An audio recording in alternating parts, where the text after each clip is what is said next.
What's up, ladies and gentlemen? Welcome back to the channel. My name is Connell. I have a quick little update for you guys. Right off the bat, I just gotta apologize. I gotta stop doing this. I make like 4 videos, I fall off the face of the planet, and then like 6 months later, I make an update video. And this is the second time I'm doing this. But yeah, I've got a bunch of news and updates. So I have 4 shitty cars now. 3 shitty cars and 1 good car. So I have the E30, I have the Mini Cooper right here, which is new. You guys haven't seen this before. I've got a Honda Civic. And then I've got my daily driver Subaru Impreza back there. Got my dad's STI and a partridge in a pear tree. So yeah, there's a lot of stuff to be explained, a lot of stuff to be done, and a lot of videos that I am hopefully going to get around to making. But let's start with the car you guys actually have seen before, which is the poor E30 that's in the back of my yard. So if you watched the intro video that I posted a very long time ago, this is my 1987 BMW 325. It's got the 2.7 liter 5-speed manual, etc, etc. I blew it up. I'm just gonna say right now, it's blown up. It converted itself to a 5-cylinder. It wanted to be an Audi. It didn't even give any indication that it was gonna die either. There was no knocking, no tapping, no oil light. It just gone. From what I can tell, injector got stuck open, it hydrolocked itself, and because you can't compress the fluid, it snapped a rod and exploded. This was the injector that's in cylinder number 6. I actually was having issues with that injector before, causing a misfire, and I ran a bunch of like fuel cleaner through it. I thought the injector was fixed with the fuel cleaner because it started running great again, but I guess not, as it got stuck open. But the E30 is not done yet. We still have a bunch of parts, and I also have a new engine for it.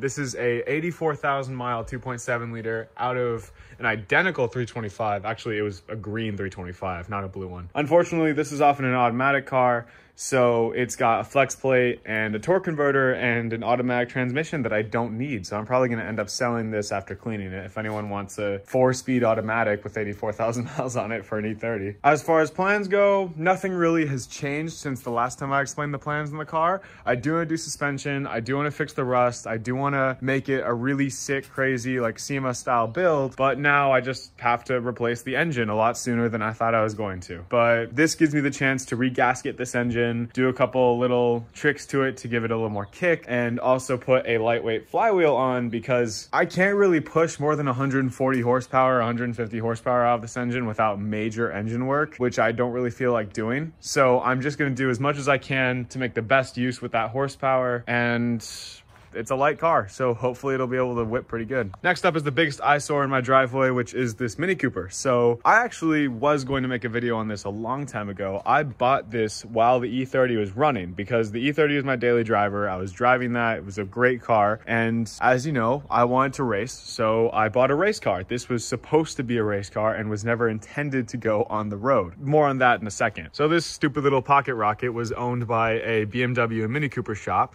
and I had actually bought the E30 from that guy. And I also bought my E28 from that guy, which you'll never see on this channel because I sold it a long time ago. I regret doing that. But yeah, I already knew the guy. I went up to him. I said, hey, I'm trying to get into racing. Do you have any manual cars that might be a good race car? He had a handful of cars, but in the back, he had 2 that caught my eye. One was this Mini Cooper, 6-speed manual, new supercharger, good engine, runs great. It was actually already stripped out to be a race car, and the only issues with it were the hood and front bumper were missing because the owner of this car sold the hood and front bumper to a lady who had crashed her identical Mini Cooper. The other car he had was a perfect condition, low mileage, like 60,000 miles, 6-speed manual Mazda RX-8. And while the RX-8 is a pretty controversial car, I know a lot of people in the car community don't like it and think it's ugly. I love RX-8s because they're weird, and I love having issues with my cars, apparently. I just like rotaries. I should have bought the RX-8. It was in great condition. It was a great running car, a really nice interior. The only issue is the bumper was cracked. This, the interior was stripped out. It had a bunch of water and mold in it because of a leak in the sunroof. That's why it's got the tarp. And there was no hood and front bumper, and it needed an alternator along with a bunch of other things. So what did I do? I chose the Mini Cooper because it was $2,000 cheaper. But $1,000 car, it runs well, and surprisingly, I was actually able to daily drive this death trap when that blew up, which was a big mistake because I ended up having to drop a lot of money on trying to make this stupid little thing street legal. I put together the whole interior, put seats in it. It's somewhat of a decent car now, but it still has issues. Because of the previously mentioned water leak, a bunch of electrical stuff has issues. So the body harness for the body control module, which is on the passenger side floor, right where all the water was sitting, got kind of rotted. So all the little pins in the body harness just kind of eroded, and now a bunch of wires came out of the body harness, and now things don't work in the car, like the airbags. Once I can afford it again, I might end up turning this into a race car like I meant, but I might just end up selling it and getting something that would be a better race car. This is a great running car. It will start and drive anywhere you go, and it's wicked fast, but it's also a Mini Cooper. I don't want to deal with the electrical issues. Next up is the flip car, my 2002 Honda Civic LX. So I bought this car recently as a flip car. It came into my shop. The owner had brought it in because they got it inspected and it got rejected because of the front end. That's all he gave us. That was all the information he gave us. So we put it up on a lift, wanted to see what was wrong with the front end, and it turns out it was everything. Everything was wrong with the front end. Literally every single bushing and ball joint, anything that could go wrong had gone wrong. We thought it was just gonna be like, oh, a ball joint is worn out and so there's a little bit of play, so it got rejected. Literally every single thing in the front end was bad. The shocks were bad, the springs were bad, all the ball joints are bad. Surprisingly, the tie rods were still good. The control arm bushings were bad. There was so much play in the front end that when you went on the accelerator, you could feel the whole front end shift. And when you had it up on a lift, you could grab the control arm and slam it up and down. But long story short, it turned out that this little car would have cost the owner like $1,000 plus to completely fix it, and he didn't think it was worth it, so he was just going to give it to a junkyard. I saw the opportunity in this, I offered to buy it, and I bought it for a little over $300. And so far, I've done pretty much everything to it. I've rebuilt the whole front end, I've replaced a bunch of stuff in the evap system, redone all the brakes, and it's actually a great running and driving car now. It's a nice little car, but I just have to detail the interior and replace a couple of gaskets on the engine because it leaks a lot of oil, and then I'll be able to resell it. It's actually in nice shape. It doesn't have much rust. The body's in good shape. The only thing wrong with the interior is the headliner is sagging, and that's about it. So if I just fix those last couple of things, which hopefully I'll get around to today, I'll be able to sell it and make some good money off of it. Last of the 4 project cars is the STI. You guys have seen this car before. This is my dad's 2009 Subaru WRX STI hatchback. I don't feel like pulling the tarp off of it, but if you remember from my last video, my dad bought it a little under a year ago, blown up, with the intention to rebuild the engine and fix it. And then after buying this car, he went and bought a new RA short block from Subaru, that's what this box is, and parked the car in the driveway, and nothing happened to it. So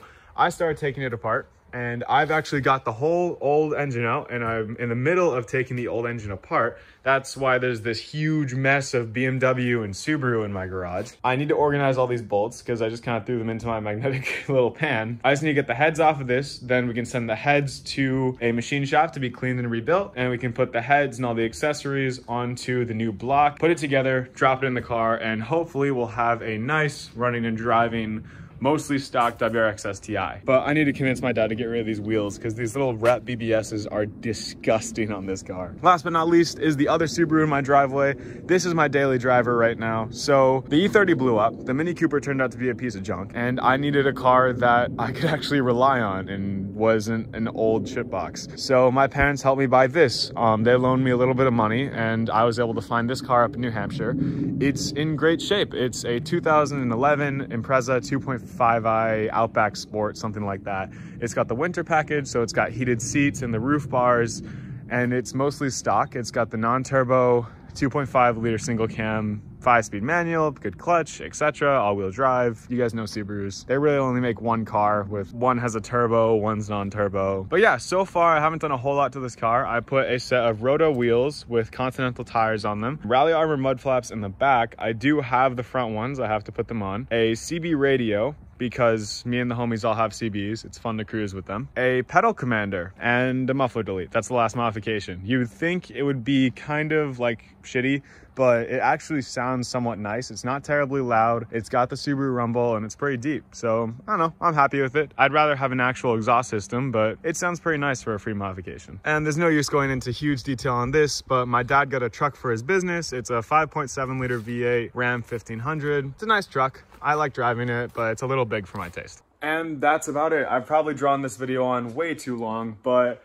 I've got a Civic that needs to be detailed. I've got my Subaru, which I'm gonna modify at some point. I kind of want to use it for autocross, but I also don't want to risk blowing it up because Subaru. I've got the Mini Cooper. I need to figure out what I'm doing with that. And then I've got the E30, which I need to rebuild now. So yeah, a lot of cars, a lot of projects, probably more than I should have, but you know. Another thing I wanted to mention is, yes, the E30 is blown up. However, I do have 2 or 3 videos on the E30. I recorded them probably like 4 or 5 months ago, and I just never got around to editing them because, I don't know, I'm lazy. But I've got them. You actually saw one already. That was the previous video. That was the like parts intro video on the E30. It's a pretty good follow-up. I say like, hey, I'm gonna completely build this E30. I have a bunch of parts, and then it blows up on the next video. But yeah, I've still got the rest of the videos that I made on the car, so I'm gonna edit those and post them just so you can see like the progress in the E30 before it blew up. And then I'm gonna get around to all this stuff. I'm recording a bunch of videos today, rebuilding the STI motor, detailing the Civic, probably the pedal commander thing on my Subaru. Who knows? I have some time. So yeah, this was a really long and drawn out update. I'm sorry about that, but thank you so much for watching, and make sure to like and follow to catch all of my shit boxes and what I'm gonna do to them. I'm just gonna become like Whistling Diesel, but for like little shit boxes. Honestly, that's all I can think of that's useful for some of these cars. But yeah, flip car, daily driver, E30, Mini Cooper, dad's car, and probably some more. Who knows? So yeah, see you later.